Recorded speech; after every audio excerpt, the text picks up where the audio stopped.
जमाना बदल गया है। डाउरी का ट्रेंड अब नहीं है। आजकल दहेज कोई नहीं लेता है, क्योंकि जो देता है अपनी बेटियों को देता है। अब लड़की के पेरेंट्स हो तो रोका, सगाई, सगन और शादी का खर्चा तो तुम ही करोगे। तुम्हारी बेटी को अपने घर में एक कमरा देने का जो एहसान है, उसका हर्जाना भी तो एक्सपेंसिव गिफ्ट्स देकर तुम ही भरोगे। सालों से बिटिया के लिए ही तो जोड़ रहे हैं, तो क्या हुआ जो सारा पैसा इसकी शादी में लगा दिया। उनके घर जाकर बच्ची को तकलीफ ना हो, इसलिए उसके बेडरूम का फर्नीचर पिताजी ने शादी से 2 दिन पहले ही भिजवा दिया। कारपेंटर के सरहाने बैठकर बड़े अरमानों से पापा ने बेड और बाकी फर्नीचर कुछ ज्यादा ही मजबूत और महंगा बनवा दिया। सामान थोड़ा ज्यादा है, इसलिए ट्रक वाले को कैरियज एडवांस पेमेंट करवा दिया। अरे बहुत भारी है इसका सामान, इसलिए ससुराल वालों ने 3rd फ्लोर वाले कमरे में लेबर लगा के चढ़वा दिया, और उस लेबर को जो 500 रुपए दिए, उसका बिल भी ससुर जी ने बहू के पिताजी को भिजवा दिया।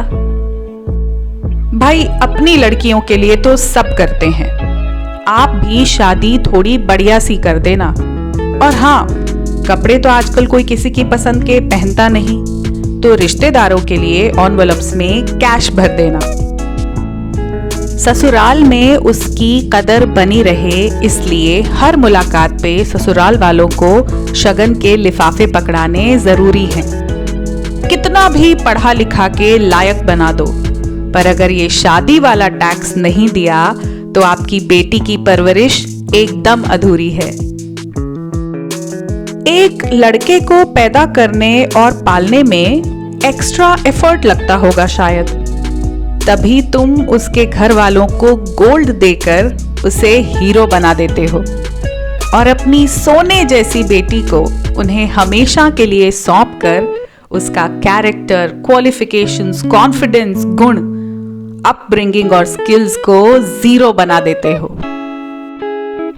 मैं अक्सर सोचती हूँ कि उस 25-26 साल की पढ़ी लिखी लड़की की वैल्यू उस ससुराल को नहीं है जो उसे अपनाने की कीमत हक से लेते हैं, या फिर मायका ही डॉटर्स को वैल्यू नहीं करता, क्योंकि माता पिता भी तो उस प्राइसलेस बीइंग को पनाह देने का किराया हर बार देते हैं।